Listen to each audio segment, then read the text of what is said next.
El día de mi 5º cumpleaños, le detectaron a mi madre un cáncer y los médicos dijeron que le tenían que extirpar el útero.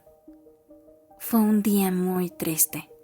Nos fuimos todos al hospital de Subaru, de papá, y nos quedamos esperando hasta que el médico salió del quirófano con lágrimas en los ojos. En mi vida había visto un útero tan bello, dijo, al tiempo que se retiraba la mascarilla blanca de la cara. Me siento como si fuera un asesino. Y es que mi madre tenía realmente un útero precioso, tan precioso que el hospital lo donó a un museo. Así que un sábado nos fuimos todos a visitarlo y mi tío nos hizo una foto junto a él.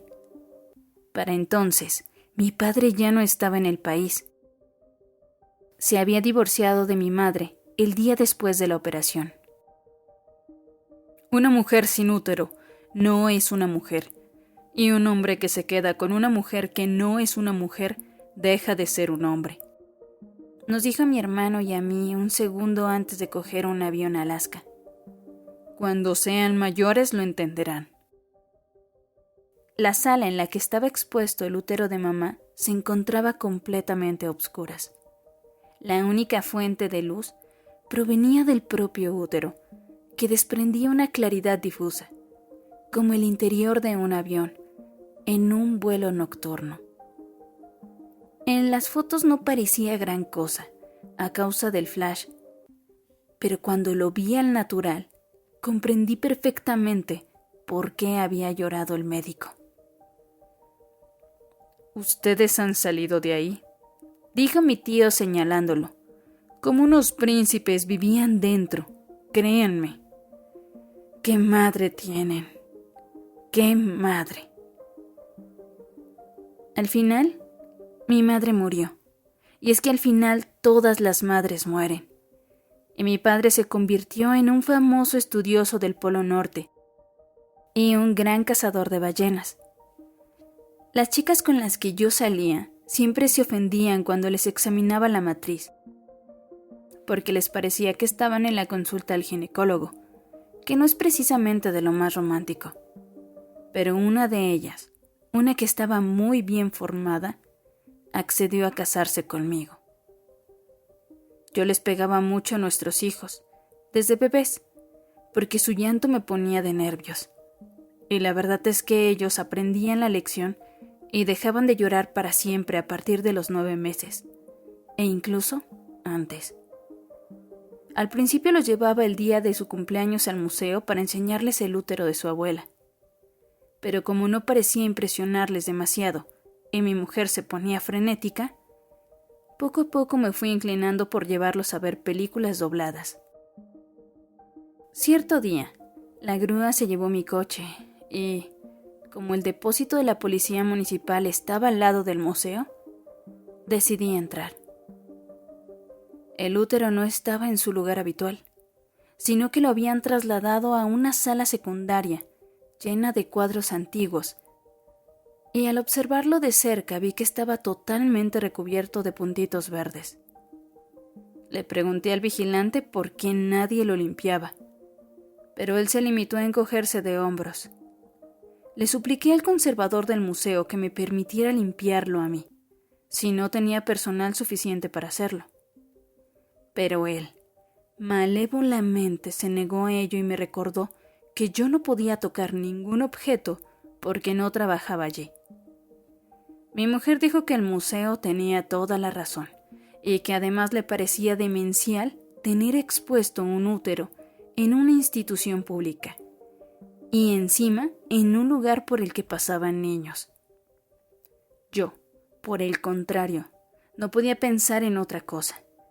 En mi interior sabía que, si no forzaba la puerta del museo, robaba el útero y me ocupaba de él, dejaría de ser el que era.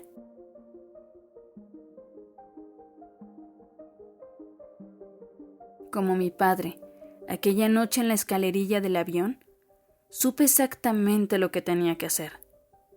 2 días después, tomé la camioneta de la empresa donde trabajo y llegué al museo cuando iban a cerrar. Las salas se encontraban desiertas, pero aunque me hubiera encontrado con alguien, no me habría preocupado lo más mínimo. En esta ocasión, iba armado, aparte de que tenía un plan excelente. El único problema con el que me topé fue con que el útero, propiamente dicho, había desaparecido. El conservador del museo se sorprendió bastante al verme. Pero cuando le metí el cañón de mi nuevo revólver Jericó bien hondo en el gaznate, se apresuró a informarme de 1000 amores. El útero había sido vendido un día antes a un filántropo judío que había pedido que se lo enviaran a uno de los centros de la comunidad judía de Alaska. Por el camino había sido robado en alta mar por algunos miembros de una organización ecologista local. Esta organización había emitido un comunicado a la prensa en el que declaraba que no era justo que el útero permaneciera en cautiverio y por ello habían decidido liberarlo en el seno de la naturaleza. Esa organización ecologista, según la agencia Reuters, estaba considerada como muy extremista y peligrosa y operaba desde un buque pirata al mando de un cazador de ballenas redimido. Le di las gracias al encargado y devolví la pistola a su funda. Durante todo el camino de regreso a casa, me encontré con los semáforos en rojo. Navegué entre los carriles sin hacer uso de los retrovisores y esforzándome por hacer desaparecer el nudo que había decidido instalarse en mi garganta. Intenté imaginarme el útero de mi madre, en medio de un campo verde cubierto de rocío, o nadando en el océano rodeado de delfines y de atones. Si te gustó el video, suscríbete y compártelo con tus amigos. Déjanos tu opinión en los comentarios. Nos apoyarías para seguir haciendo más contenido así.